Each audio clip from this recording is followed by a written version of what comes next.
Today, I'm going to teach you a new opening. The father said to his 8-year-old son. The son looked up to his father and said, "Which opening, Dad?" The father said, "This is a very special opening.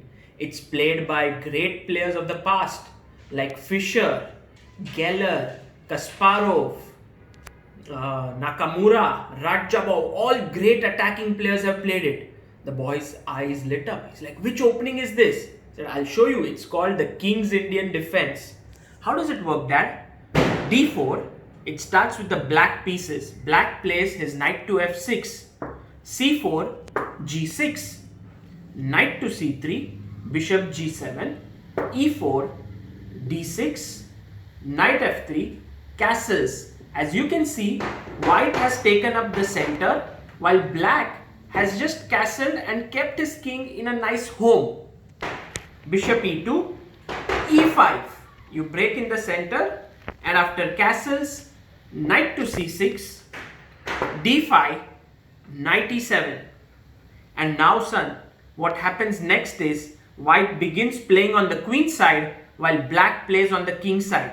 So play may continue. Knight e1, knight d7, knight to d3, f5, f3, f4, b4, g5, c5. And you can see it's a battle on both sides. Like white is playing here, black is playing here. And son, you have to channelize the energy of these great players like Fischer, Kasparov, and all these great attackers, and attack with the black pieces and checkmate the white king.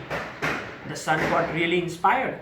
Son said, "Dad, tomorrow is my game. I'm going, my opponent is going to play 1d4.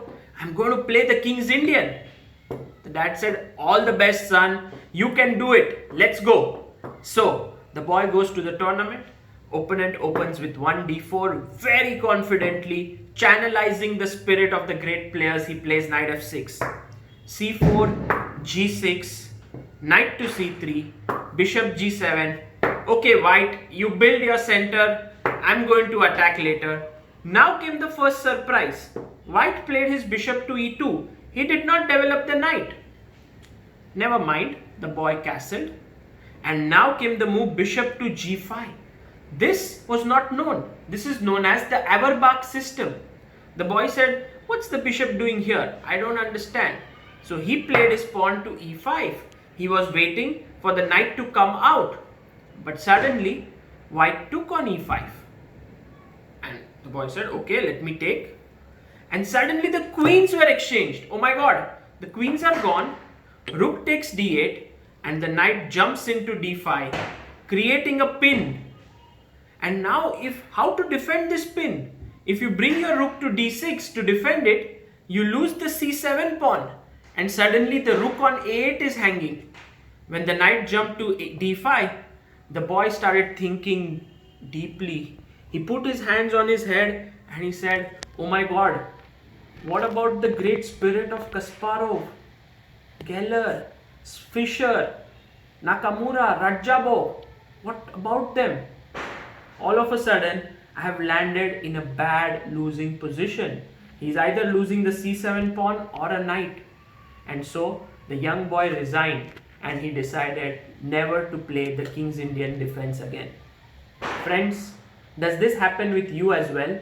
If it does, let me know in the comment section below whether the decision by the young boy was right or not of leaving the King's Indian defense. This is Sagar Shah signing off with the trap for the day. See you.